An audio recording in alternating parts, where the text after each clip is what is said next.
filmfestivalcircuit.com, and we've got a couple of events coming up in November. One of them is the Houston Comedy Film Festival Fall 2022, and the other is the Portland Comedy Film Festival Fall 2022. And we are joined by director Natalie Remplakowski.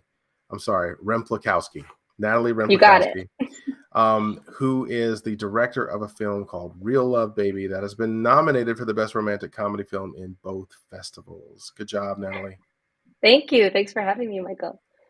Oh, this is really funny. It's a little film, little micro, but it's very funny and gets a quick laugh. Judges all over just seem to like it every time they see it. So good job on Real Love Baby. Thanks so much. That means a lot. Yeah. What can you tell us about it? If someone's walking into the theater in November in one of these cities and they want to see it, what are they going to see? Yeah. Real Love Baby stars a couple, Katie and Bryan, who are in a long distance relationship over the pandemic. And they get on their last Zoom call before they're set to reunite. And they learn over this call that there's issues much greater than the distance between them, let's say. And some of those issues are still big feelings that are really hard to put into words in this phase, especially for Katie. So she's very much in her feelings. And that's the moment that we get to watch in this little micro window into this relationship. Nice. I know Katie McCullough. How did you find her? How did that connection happen? Yeah, Katie and my story is the best meet cute, apropos for a romantic comedy. I chased Katie down the street in Toronto when we were 17 at auditions for theater school. We ended up going to the same theater school, but I thought she was so good in her audition. And little earnest, enthusiastic me ran down the street being like, Caitlin! And she was walking with her grandma. And I was like just in awe of her audition from the get-go, and we've been friends for 15 years since. So when I made this film, I definitely called on one of my, the collaborator I was most excited to work with on this project in particular, and she came out to New York and we did it here. Yeah. Wow, it's 6 degrees of separation. You both end up in my festivals, which is just yeah, it's this great. super small world. That's great.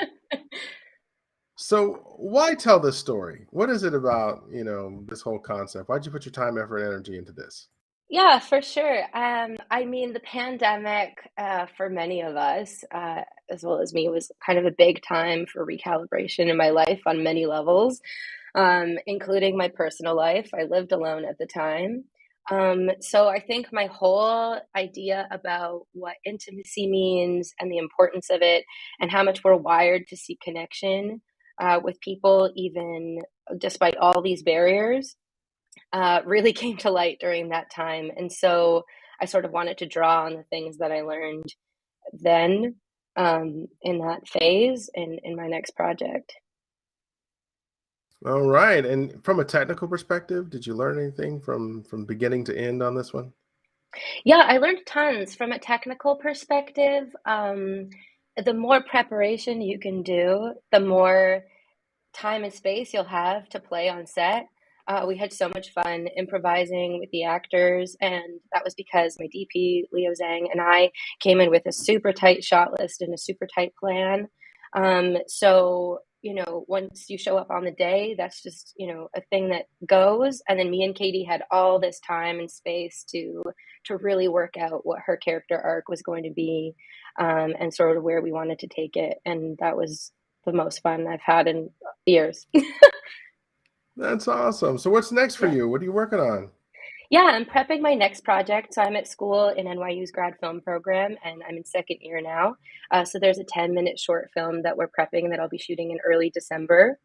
And so that one is about a 12-year-old girl who has Tourette's syndrome, who gets asked to leave the movie theater after several noise complaints. And it's a comedy drama. There's definitely a comedic twist in there. She's a big superhero fan, out to see the next big superhero movie, and she's asked to leave. And so it's both a sensitive portrayal on her living with her disability, and then there's a little twist. You'll have to wait to see the movie to find out exactly what. But all right, that sounds fun. That sounds really fun. Well, hey, I appreciate your time today, and we're looking forward to screening this and getting the laughs out of the festival, both events, and getting a bunch of laughs from the crowd from this one. I think they're really going to enjoy it, and the judges are really proud to screen it. So is there anything you'd like to add before we go? I just wanted to, yeah, thank you for having me and organizing this interview, and thanks to the judges, both in Texas and in Oregon, for selecting the film. There was so much hard work that was put into it from everybody on the crew and the cast. Also, another shout out to the other cast member, Andy McQueen, who I fangirled for so long before he agreed to participate in this project.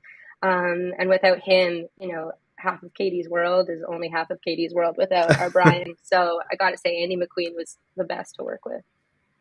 Good stuff. All right. Well, thanks for the kind words. Like I said, the judges appreciate you and appreciate your work.